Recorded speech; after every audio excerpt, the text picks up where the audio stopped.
Summoning Jutsu! Man, I'm beat. Hey look, the anime copied the manga verbatim. What a waste! Why? What is he thinking? Doesn't he want to be a Chunin? What is Ino talking about? She was present when Hiruzen gave the rundown on how the Chunin exam process was going to work. She knows he doesn't need to win in order to become a Chunin. Even so, his tactics and ingenuity are far beyond those of your typical genin.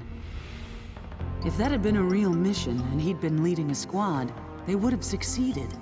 The battle was won the moment he caught Temari in that shadow possession. This is exactly what I was saying last episode. For character reasons, it makes sense why Shikamaru isn't the leader of Team 10.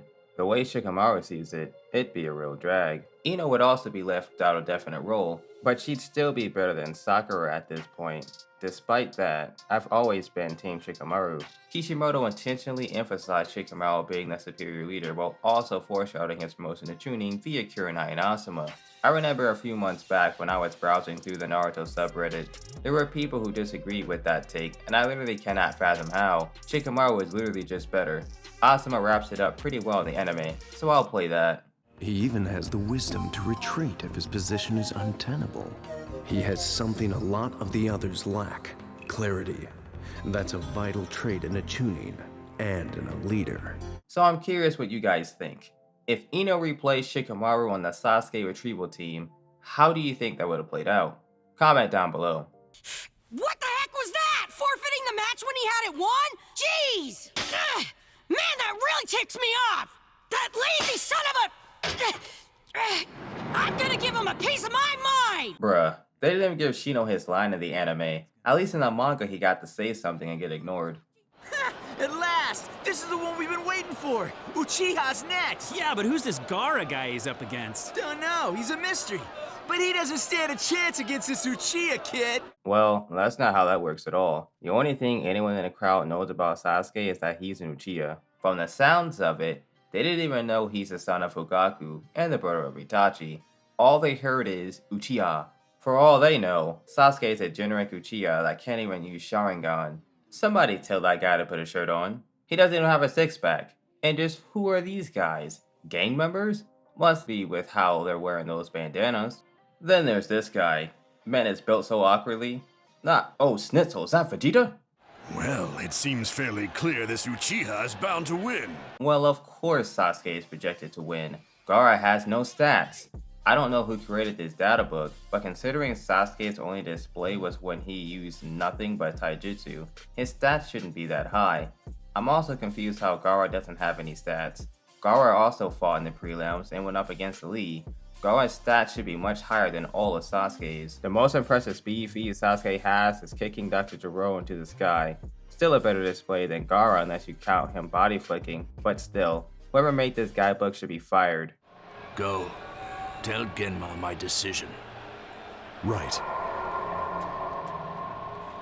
What's up with the lesser body flick? Raito looked a lot cooler the last time he did it. I love how Raito appears right behind Genma in the next frame, but can my homie Genma get some space though? Sweet Christmas, man. Huh? Hey, is that who I think it is?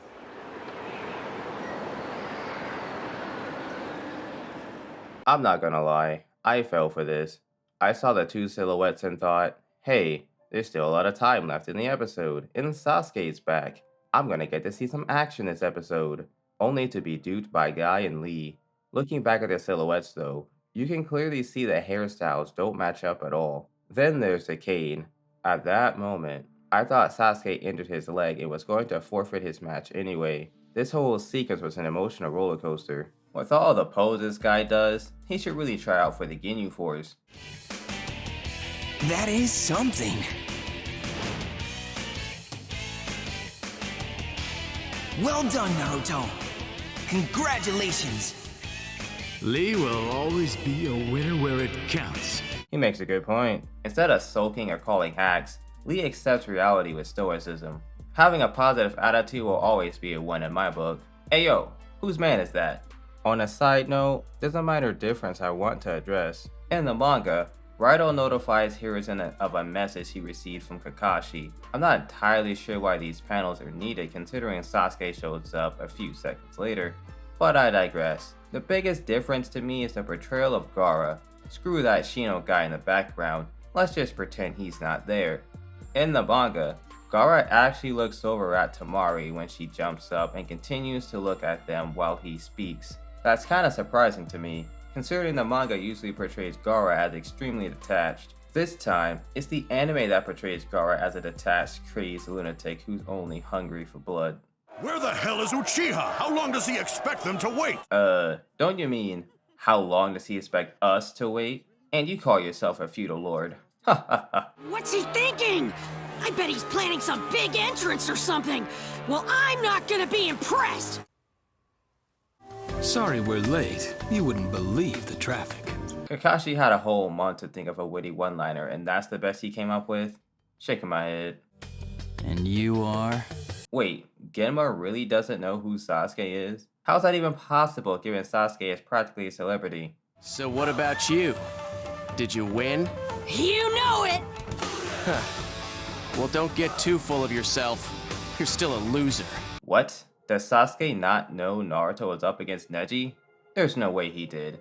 The only way Sasuke's reaction makes any sense is if he had no idea who Naruto fought. Although, I must admit, I like Chapter 110's iteration the most. Since it's the start of a new chapter, it's a little recap of Naruto and Sasuke's interaction.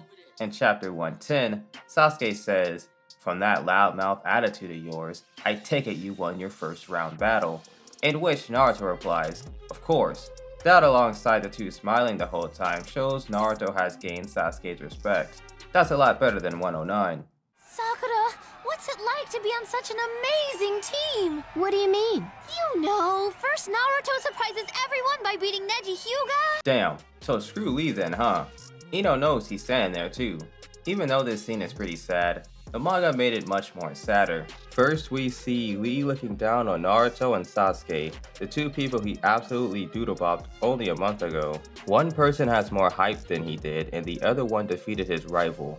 The cherry on top is Naruto and Sasuke are shown with seemingly random metal bars behind them. It is then revealed that Lee is standing behind those metal bars in his usual attire, watching as Naruto and Sasuke leave him in the dust. Then instead of saying he was frustrated, Lee admits that he's jealous, something you'd never expect to hear from current Lee.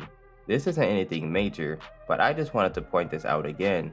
The anime opted for a more crazed, bloodthirsty portrayal of Gaara, while the manga opted for a cool, calm, and collected version of Gaara. It seems like the anime is just doing the opposite of the manga now. Alright, Gaara, come down here. Come on, Naruto. They don't need us here. I don't know about that one. Give it about 20 minutes. Sasuke will definitely need help then. Hell yeah! That's what I'm talking about. The manga and anime finally synced up Gaara's. Although, they could have at least made Gaara walk off like a normal human being instead of making his body drag his head along. I'm absolutely loving the details on Gaara here. They should draw him like this more often. Okay, I admit, the anime gets absolutely crapped on during this scene. Now obviously, the manga can have more blood and gore, but the thing I'm talking about is Gaara's progression from on edge to demon time. The anime was definitely more dramatic, but I much prefer Gaara going from 0 to 100 once he realized exactly what was going on. There's no fidgeting around. Plus, look at Gaara in that final panel. Sure, adding color to it definitely makes it more terrifying, but like I said before, I'm analyzing the colored manga, so tough titty. Anyway, not seeing the two goons die actually made it more terrifying. Instead of watching them slowly die, they get one tapped off in the darkness. We don't get to see what happened, but judging from Naruto and Shikamaru's face, they didn't reminisce over tea and crumpets. The two panels we see are soaked in blood, with Gaara casually making his way down the hall towards Naruto and Shikamaru. I'm not gonna lie though, the anime did do a solid job as well. Take a look for yourselves.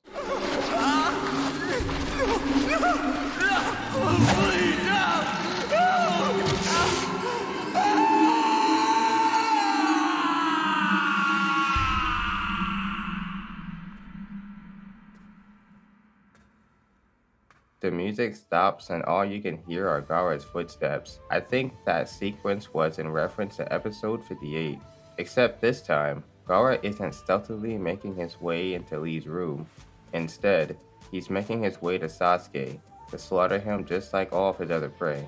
If you want to avoid crossing paths with Gaara, hit the like button. If you want to help me become Hokage someday, hit the subscribe button. If you want to remain entertained, click this playlist. Y'all stay resolute out there.